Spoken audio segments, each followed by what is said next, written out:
Zelensky Bad News Conflict in Ukraine. A driving force in the past.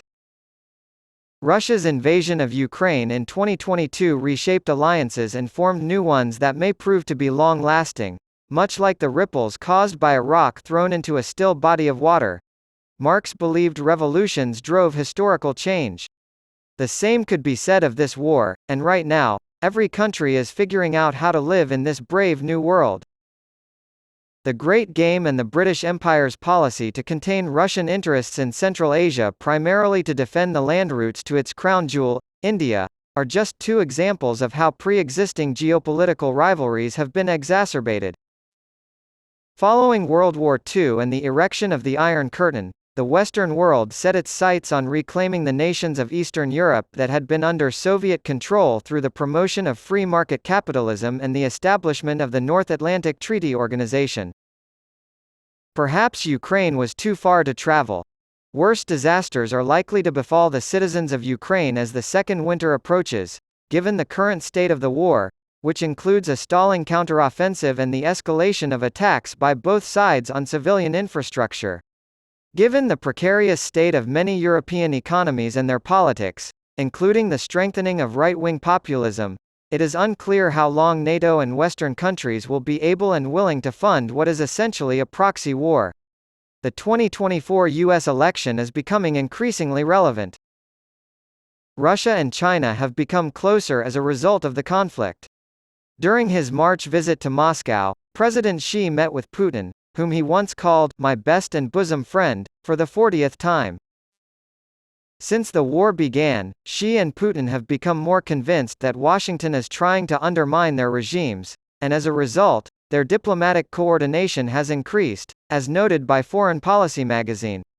The two nations consistently support each other's political narratives and vote in lockstep at the United Nations Security Council. Tangibly, as Russia seeks out new trading partners, China's importance has grown. With the potential to deliver 98 BCM of gas to China via Mongolia by 2030, discussions have intensified for the construction of the Power of Siberia 2.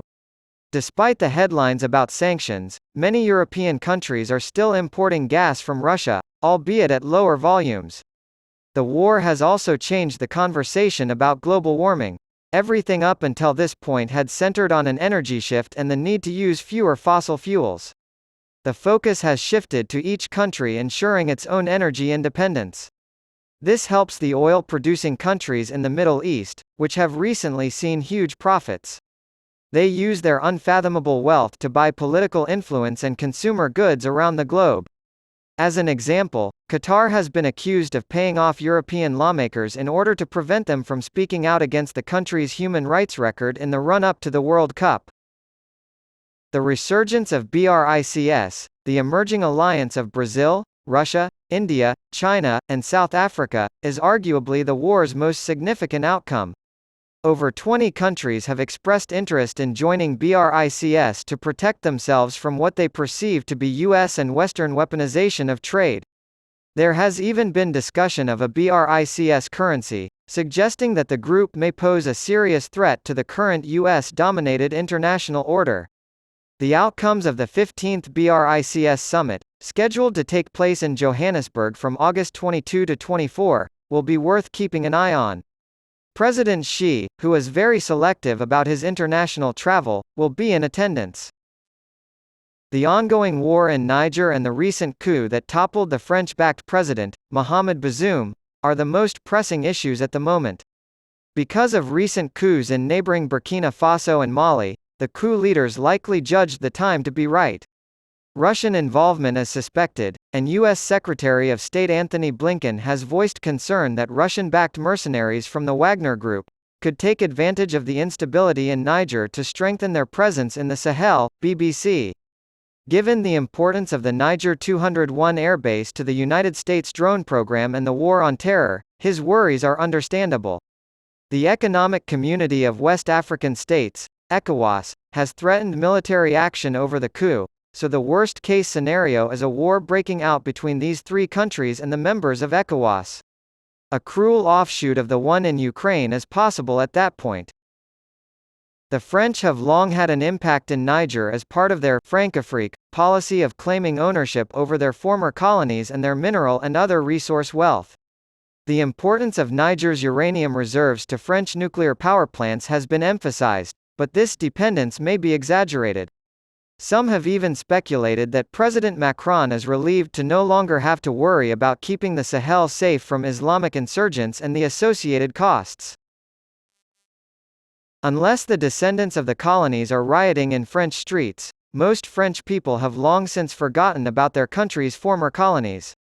But it must sting for a nation that has always been self-conscious about its place in the world. The US and UK secretly convinced Australia to purchase nuclear submarines instead of honoring a $66 billion United States dollars contract for conventional vessels, and the Australians were understandably enraged.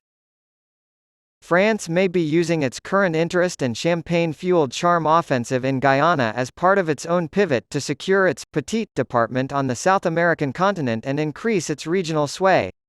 There has been talk of opening an embassy and closer military ties as a result of the recent discovery of energy reserves in Guyana.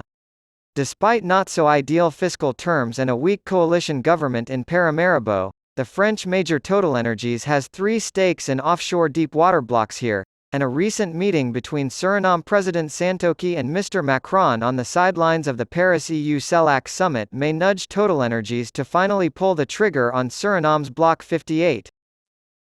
In what is increasingly looking like a multipolar model, global politics has never been more dynamic than it is now. France is merely positioning itself to advance its own interests, like any astute and proactive country.